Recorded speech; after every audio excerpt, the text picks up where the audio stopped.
तेरे ख्यालों में खोए रहते हैं, तेरी यादों के दीप जलाए रहते हैं। तू पास हो या दूर फर्क नहीं पड़ता, दिल के कोने में तुझे छुपाए रहते हैं। तेरी खामोशी भी कुछ कह जाती है, तेरी हर एक अदा दिल महका जाती है।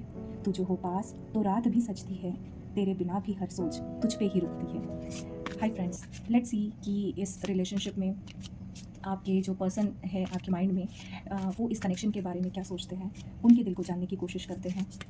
Let's see how they see you, how they see the relationship, what are their current actions. तो वो क्या एक्सपेक्ट करते हैं, what to expect from them.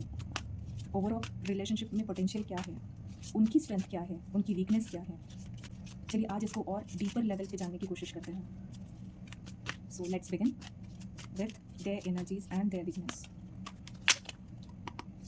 There strength, their weakness, their current action, what to expect from them, how they see you, how they see the relationship को कैसे देखते हैं। और ओवरऑल अगर हम रिलेशनशिप की बात करें तो लेट्स फाइंड आउट कि डोमिनेंट एनर्जी क्या है उनकी इस रिलेशनशिप के लिए, और ओवरऑल रिलेशनशिप में क्या पोटेंशियल है उनकी तरफ से। So let's deep dive and find out through these cards what sort of personality, what sort of thought process they are having and what they want and see this relationship. So strength card में strength उनकी strength में आया है the hermit का card. So hermit का card यही कहता है कि एक थोड़ा सा रिफ्लेक्टिंग एनर्जी है, एक विड्रॉल वाली स्टेज है उनके माइंड में अभी फ़िलहाल। मे बी पास्ट ग्रजेस हो, पास्ट लव फेलियर्स हो, बहुत सारे डिपेंडेंसीज हो, कुछ मसले हो जो जिनको लेकर वो अभी थोड़े से स्टकअप है, थोड़े इमोशनली वल्नरेबल है, बहुत ज़्यादा इम्पल्सिव ऐसे नहीं है वो डीप थिंकिंग मोड में है, डीप थिंकर है। इमोशनली दे में भी गार्डेड, खुद को गार्ड करके रखा है उन्होंने कुछ पिछले रिश्तों और एक्सपीरियंस की वजह से। बट बहुत ऐसे not in a cold way, they like they need more internal clarity before opening up. उनको खुलने के लिए, आपके सामने आने के लिए, अपने इमोशंस एक्सप्रेस करने के लिए उनको एक स्ट्रॉन्ग एक इनर कंपास एंड एक अप्रोच लाइफ चाहिए है।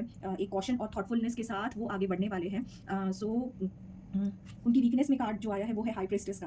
हाई प्रिस्टेस का कार्ड इंट्यूशन की बात करता है। तो यहाँ पे अगर ये वीकनेस में आया है सो इमोशनली थोड़ा सा एक्सेस उनका डाउन है। They are not able to believe the gut feeling, और they are not having the gut instinct जो कहते हैं वो अभी उनको आई नहीं है। So maybe there is a hold from their side, और अ पॉज और a disconnect from the emotional knowing.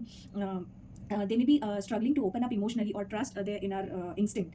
So या ये कि वो खुद की फीलिंग्स को सप्रेस कर रहे हैं कि प्यार तो है बट कैसे कहे क्या कहे, वो जो चार्म और जो पेट में गुदगुदी होती है and you have the feeling कि येस दिस इज इट। सो वो वाला कुछ नहीं आया होगा। मे बी पास कुछ इशूज़ हो, ये एक अप्रोच हो सकता है। मे बी दूसरा अप्रोच ये हो सकता है कि पास में कुछ इशूज़ हो, कुछ रिलेशनशिप ग्रजेस हो, या उनके सराउंडिंग में कुछ इशूज़ और रिस्पॉन्सिबिलिटीज़ हो जिनकी वजह से they are playing slow and ये हो सकता है। करंट एनर्जी का जो कार्ड आया है फिलहाल, उनकी करंट एनर्जीज रिलेशनशिप के लिए क्या है, आपके लिए क्या है, तो वो करंट एनर्जीज है जस्टिस की। ये बहुत अच्छा कार्ड है। ये इवैल्यूएट कर रहा है। आप देख सकते हैं वो बैलेंस कर रहा है, एक फेयर डिसीजन चाहता है प्यार में, जो उनके साथ न्याय चाहता है इमोशंस के लिए। एक कार्मिक एनर्जी है, एक लॉजिकल एनर्जी है। वो प्रॉज एंड कॉन्स को देख रहे हैं कि अगर इस रिश्ते को आगे बढ़ाना है, आगे डीप डाइव करना है, तो उसके प्रॉज एंड कॉन्स क्या हो सकते हैं, ये किन पे इम्पैक्ट कर सकता है। People surrounding you both may be hampered, और कैसे उन पे इम्पैक्ट होगा इस रिलेशनशिप का, या आप दोनों पे कैसे इम्पैक्ट होगा इस रिलेशनशिप का। ये सारी चीज़ें है जो वो इवैल्यूएट कर रहे हैं। But they are trying to do what's right. So वो न्याय चाह रहे हैं, जो सही है वो चाह रहे हैं। भले ही रिलेशनशिप में आगे बढ़ना सही ना हो, सो या रिलेशनशिप में आगे बढ़ना सही हो, तो ये आप दोनों के लिए और लोग जो आपके सराउंडिंग में है, आप पे डिपेंडेंट है, आपसे इन्वॉल्व है, सो वो सब पे क्या इम्पैक्ट होगा ये चीज़ का, ये रिलेशनशिप का, ये वो ताना बाना इवैल्यूएट कर रहे हैं। So they want a fair they justice in the relationship.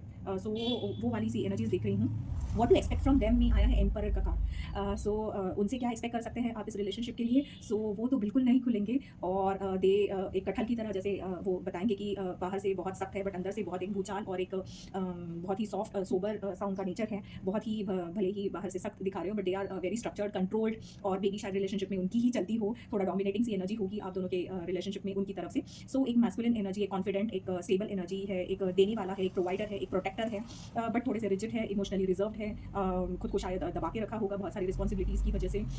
प्यार तो है बट देन कह नहीं पा रहे हैं या कहना करना नहीं चाह रहे हैं due to the responsibilities they are having as a ember on their shoulders.